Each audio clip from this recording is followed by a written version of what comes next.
Hey friends, it's Loree with the blog wagonwheelhomestead.com outside in my canning kitchen again today. We're almost done canning for the year and I'm so glad to have produce to can, but I'm always glad when the main harvest season in the garden nears an end and I can get ready for a little bit of a change of pace and a slower pace for winter, or at least a change in things to do. Anyway, today I'm going to show you how to make our very favorite tried and true family heirloom recipe for a canned vegetable soup. So this is what we call homestead fast food. At our house, what we do in the winter, you can actually take this, dump it right in a pan, warm it up, and in 10 minutes you have supper. Or if you want to beef it up a little bit, you can brown some hamburger, put some stew meat on, and then dump this in and you have soup in just a few minutes. And so give you a close-up of what it looks like. This is a jar from a couple of years ago, and we like to keep lots of this on the shelf. You never know out here when you're going to get hail. We live in Nebraska.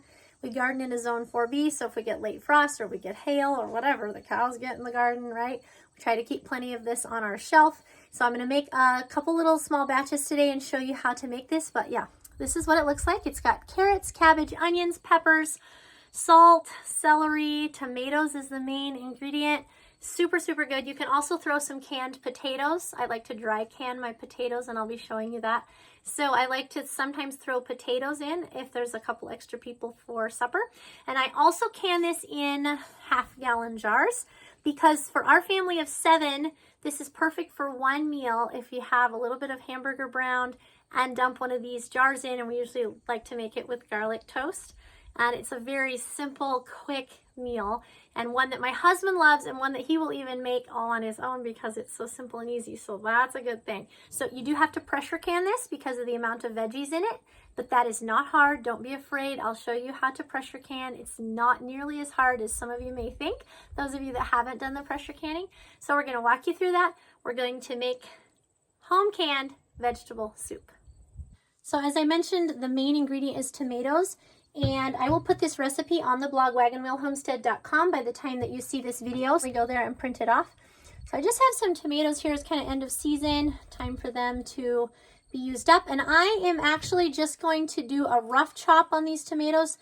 I chop everything very roughly for this soup because it cooks down a lot. Okay, so you really don't have to get super particular about chopping things neat, not even as finely as I do for my salsa, and I leave my salsa really rough chopped. So these tomatoes are ones that have been ready for a few days, and so I am just kind of cutting out the bad spots. So I'm just coring them. I'm leaving the peels on, and I'm just cutting them into large chunks. I need 8 quarts of tomatoes for this recipe. This is, like I said, an old-fashioned recipe that I got from my husband's family and one that we have loved for many years. And so this bowl here is 4 quarts, so I will need 2 of these bowls of tomatoes. I'm going to be making this in a large pot on the stove. We're just going to put all the veggies in. That's the hardest part, is just rough chopping the veggies. And then we're going to bring it to a boil and let it simmer for an hour. Then we're going to put everything into some half-gallon jars and pressure can it. So it's very simple. It's just kind of an end of garden thing that I do. I usually have, I think, did I say cabbage? Yeah, it's got cabbage in it. So, you know, when I have cabbage and the carrots are ready and the tomatoes are almost done, this is always something that I make and something we love very much. So we're just going to chop all the tomatoes and then we'll move on to the rest of the veggies. All right, next I'm going to put 5 cups of water into each batch of soup. I'm doing 2 batches. I have 2 pots on the stove. You want to use a really large stock pot for this. And then I'm going to put 12 sticks of celery. This is all from the garden, so it's all organic. 12 sticks of homegrown celery. I'll just wash that up, chop it, put it in the pot, and 12 onions. So that's 12 large onions. It is a lot of onion, but man, it tastes so good. The soup almost has a, with the salt that you add and the cabbage, not a pickly flavor, that's not the word, but just a really good, rich vegetable broth flavor. Like, it's so good. And then we're gonna put, it's supposed to be 3 green and 3 red peppers, but all my peppers right now are green because I've used all my red peppers already. So and by the way, red peppers are just green peppers that are fully ripe. So I'm going to put 6 peppers in each batch. And so I'm gonna get started chopping on all of this and add, 5 cups of water. I'm gonna go ahead and turn my pots on and let them get started cooking.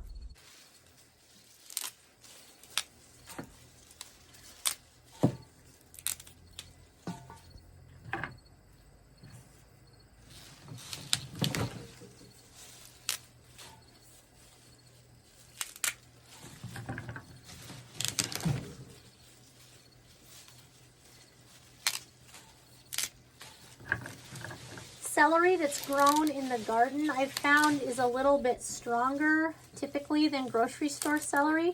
So you don't necessarily have to use as much, but it sure doesn't hurt to do so. I think most of the celery that you buy in the grocery store is hydroponically grown, so they just grow it in water, and it has a really mild flavor.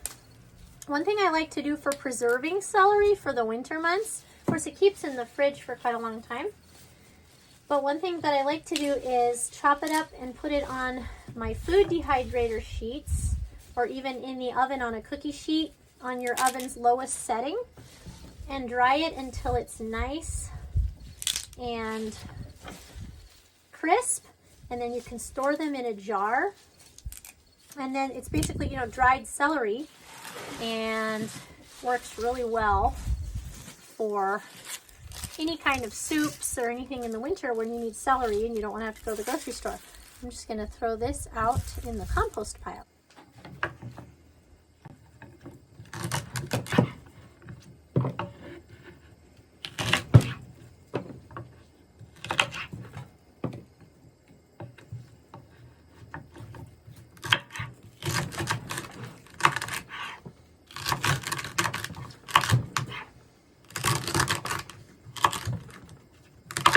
Again, I just do really big size pieces of celery.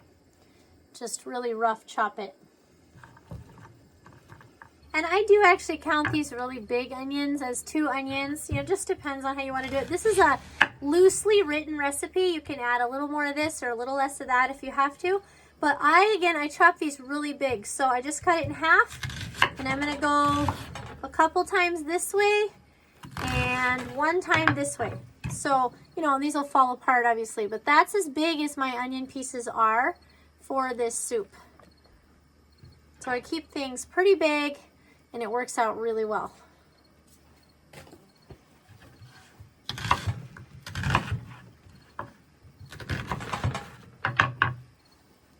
Okay, and then for the peppers, just take the seeds and the peels out, and then I just basically cut them into quarters and then once across. So this is about the average size of my piece, because again, it cooks down and it works out just fine. So you want 6 peppers per batch of soup.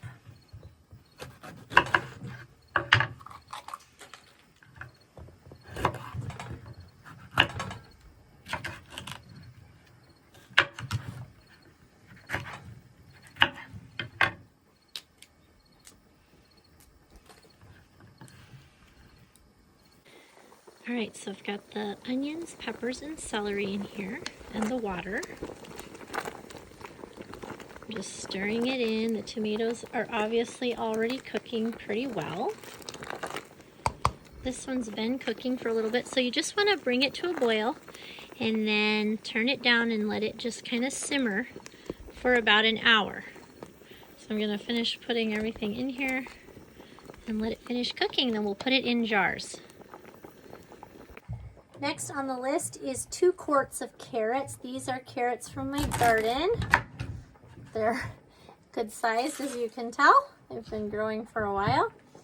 And so I'm just gonna dice them about like so. These I'll probably cut in half just so they're not quite as big, because these aren't going to cook down, you know, to smaller pieces like the onions and the peppers and the tomatoes. So I'm going to make them a little bit smaller.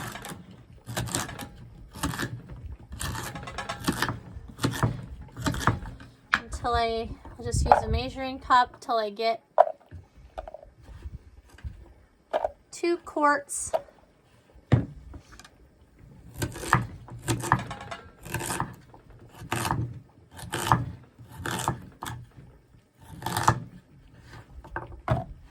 And it doesn't take long to fill up a measuring cup when your carrots are this big.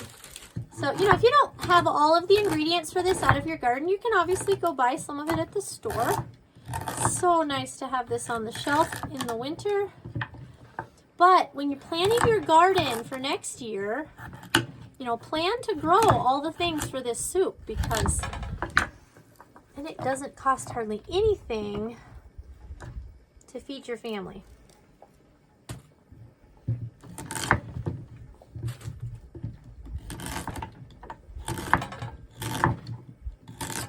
Then I'm going to put in a half a cup of salt, maybe just a little bit less, and a teaspoon of pepper. And I'm also going to rough chop some cabbage, and that'll be all. That's all the ingredients that we're going to need to make this yummy vegetable soup. And the cabbage, this is also from our garden. Just going to take the outsides off, make sure it's good and clean. And I like to split my cabbage from the top down around and cut through the middle of the core. And then it exposes that core inside. Then I can just cut it out.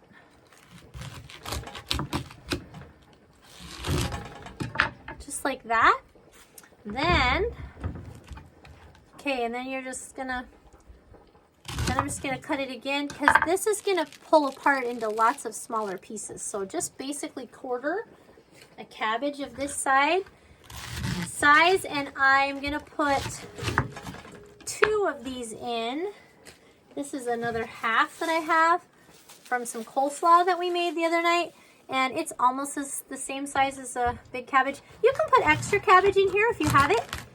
You really can do whatever you want, but make sure not to skip the salt and the pepper, because it really gives it. And I would not skip the carrots and the celery and the cabbage either, because they just really give it a great flavor.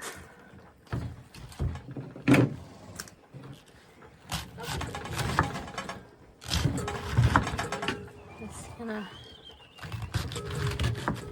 cut these here and throw them in.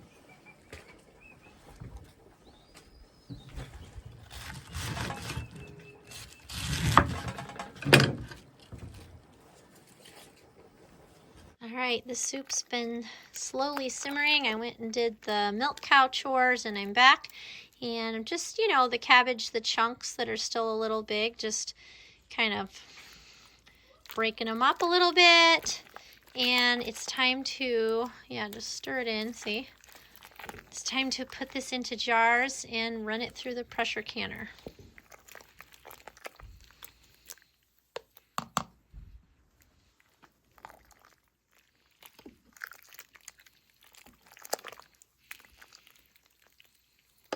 By the way, I'll put this in the recipe notes as well. You're going to want a 5-gallon stock pot, and I'll link this one below, in order to make this soup, because it's almost full for one batch, and this is a 5-gallon pot, okay? So I'm just going to use this measuring cup and a canning funnel, and these are my half-gallon jars that I washed up, and I'm just going to very simply scoop it up and ladle it in. Sometimes it helps to have a chopper just to put your cabbage down in, the bigger pieces. But that's really how we like it in the winter. We like big, chunky vegetables. And if you need just a little bit more broth, you can just scoop that off. And on to the next jar.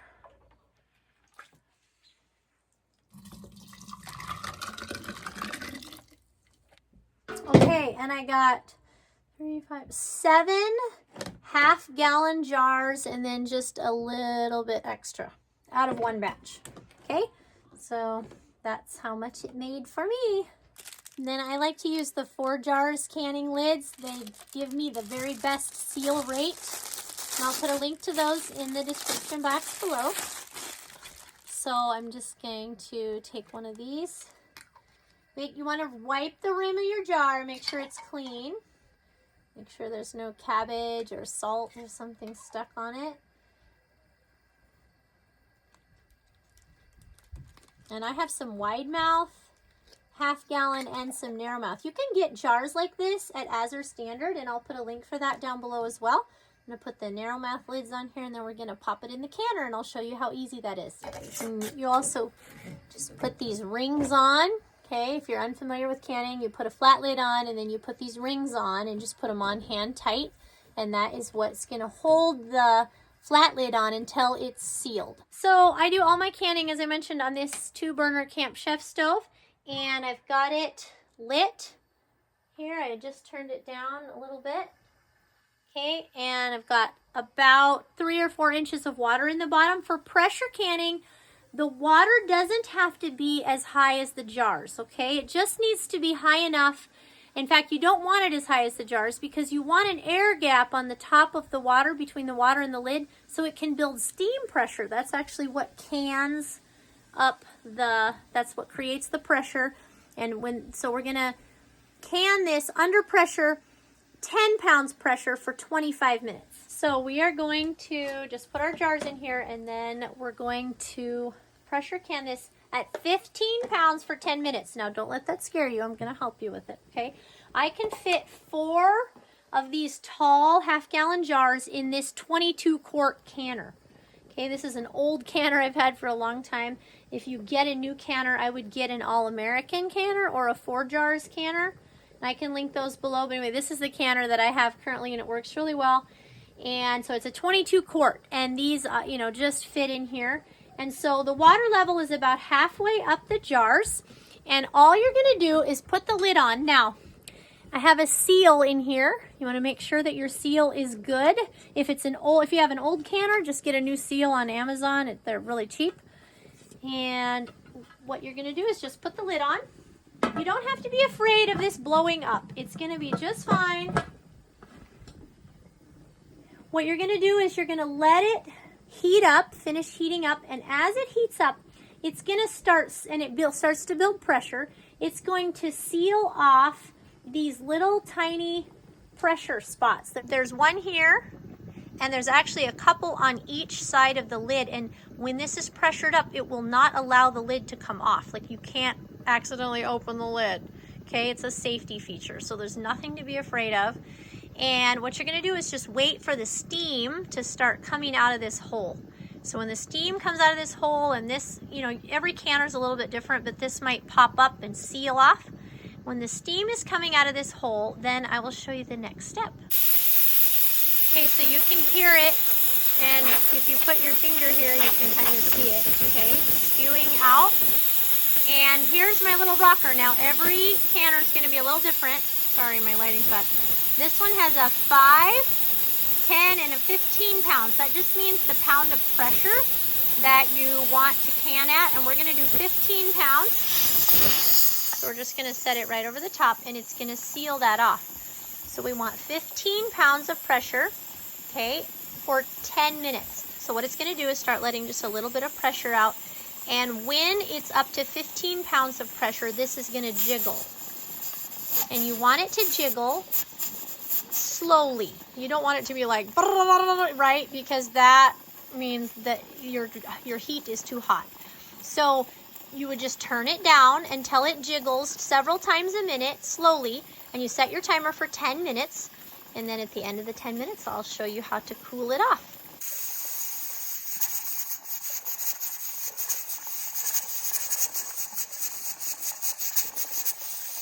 Can you hear it rocking? It's letting out a little steam. And every few seconds it rocks gently. That means it's at 15 pounds pressure. Now, some canners have a gauge And so you would watch until the gauge read 15 pounds pressure, and then you turn it down and just kind of keep it there. Pressure canning is something that you can do, you know, while you're still in the kitchen or while you're still nearby, because you just want to keep an eye on it. But it's not hard and it's nothing to be afraid of. It's not going to blow up or hurt you. So sometimes you have to turn it up just a little bit if it starts to fall below pressure, but that's okay. It's still, you know, pretty close to being at 15 pounds pressure, and this is only for 10 minutes, so it's not going to take very long. And the reason why we have to pressure can is because when you are dealing with low acid foods, you want to make sure that they've gotten hot enough to kill anything in them that might hurt you. And so that's why we do it under pressure. If you didn't do pressure canning, like in the days before pressure canning, they would have just water bath canned it for like a really long time, like 3 hours. Okay, but now we don't have to do that because we have pressure canners. So it's quit rocking, so I'm going to turn it back up just a little bit, and it will start rocking again. And when my timer, so I've set my timer for 10 minutes. When my timer goes off after 10 minutes, then I'm just going to shut the heat off and let it completely cool on its own. When it's cool, then you can take this little top piece off and open the lid. Of course, it won't let you open the lid until then. And then you take the jars out and you'll put a new batch in. All right. So it's been 10 minutes. So I'm just going to shut off the heat and let it cool completely. So it's cool enough that I can touch it. So I'm going to take this off. It doesn't have to be all the way cool, by the way, just so that it's not under pressure anymore. And then this will open up. Let's see if I can do this one-handed and show you. Oh, hot. Okay, and get my jar lifter right here. Careful, these are heavy. I'm just gonna set them right over here. Sometimes they've actually already sealed in here, just depending on how much you've let it cool off. Okay, now I'm gonna add 4 more jars. One thing that I should have mentioned to you is you only want to use name brand jars when you are pressure canning. You don't want to use like an old mayonnaise jar or something. Okay.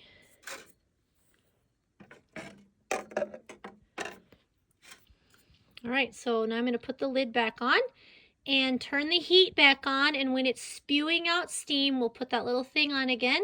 Then we will let it steam for 10 minutes, then turn off the heat again, let it cool, and on and on. All right, we had a little bit extra, so I ended up with 12 half-gallon jars out of those 2 batches, and then we had about a gallon left or so that I brought up, and I just made it for supper. This is actually breakfast sausage from our deer that we browned up, but you could also use hamburger, or you can just leave it plain and do a vegetarian soup as well. Anyway, it was so good. We had it with this garlic bread, sourdough garlic toast, and with some homemade mozzarella on it. So, so good. So if you want to learn more about how to grow your own food, preserve your own food, cook from scratch, reduce your grocery bill, how to make sourdough and home dairy, be sure to like and subscribe to this video, and we will see you next time.